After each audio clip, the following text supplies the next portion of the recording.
I'm Rita Heikenfeld, and welcome to Love Starts in the Kitchen. I am so pleased today to have Tom Keegan of Keegan Seafood in Mount Washington today. Look at all the seafood. This is a show for you because I'm going to call this show everything you wanted to know about seafood but were afraid to ask. So Tom, welcome. Thank you. And tell us a little bit about your background. I mean, I've known you for a couple years. And I just call you my seafood guru. You know everything, but tell us a little bit about how you grew up, where you grew up, and how you got into this business.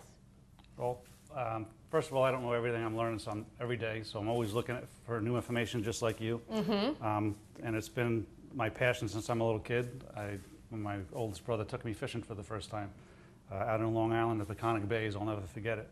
So from there on, I've done everything from clamming, oystering, mussling, living on a boat in the Bahamas for weeks, 10 days at a time. Oh my goodness. And I've learned a lot about seafood, and it's my passion. But for the last 30 years, I've been in air freight and trucking, so I know how to ship stuff around the world overnight on a very expedited time frame. So I can move fish from Alaska or Canada or wherever. I can bring it in overnight. Well, where's the farthest place that you've had to ship fish from? Like from where to Cincinnati? Tasmanian trout. Oh my goodness. Yep. Wow, yeah. I can't even imagine. What is it about a Tasmanian trout that is so special? Because it was fresh? It has the texture of a trout, but it tastes like salmon. Oh, okay. I don't think I've ever eaten that. We'll have to get you to try some of Okay, that. okay. So you grew up on Long Island, and that was your passion, just fishing. And so tell us how you came to Cincinnati. And you've been here, what, 4 years? No, 15 years. 15 years, but 4 years in the business.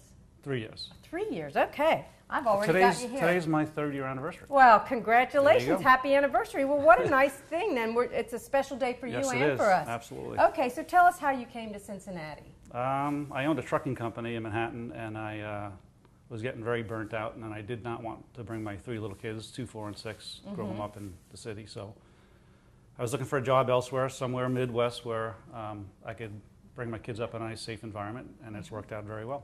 Well, that's great. So your family's here? Yes. And how did you come to own Keegan's, what is now Keegan's? Coming from the shore and being able to buy seafood or go out in your backyard and get seafood, coming here was really difficult because... Sort of a culture shock, huh? Well, yeah, nobody appreciates seafood. I think most of the people grew up on fish sticks unless they've traveled and, ate fish at the shore when they were on vacation. So I've been looking all over the city for a great place to find fish, and Kevin Smith, who owned Bounty Seafood too, he had the best fish in town. Yes, he did. So I started going there, and I ended up working for him part-time so I can pay for the fish I was eating. Yes. And I was looking for a job. I had lost my job at the air freight industry, and I didn't want to do it anymore, so I was looking to buy myself a job, buy a business. And we started talking, and one day he said, "Why don't you buy this business?" I says, "I didn't know it was for sale." He goes, "Let's talk." So we did, and that's how you came to... So I wanted to take his shop that he had, a great clientele, a great reputation. I wanted to take it from just strictly fish and lobster to a gourmet shop that I was used to shopping to in Manhattan, like a Dina DeLuca's or a Balducci's, whatever. So that's what my mission is, and the emphasis is obviously on fish. And you know what? I have to tell you all, too, if you've not been to Keegan's on Salem, my goodness, I felt like I was in Dina DeLuca. Wine crackers, the best balsamic vinegar that you have in a big container that people actually can bring their bottles in and fill from. So really wonderful gourmet foods as well. This is it. It's just delicious. Look at the legs on that. Okay, well, let's talk about, I don't know if I should name him or not. We're going to do a lot of seafood. You've got lobster.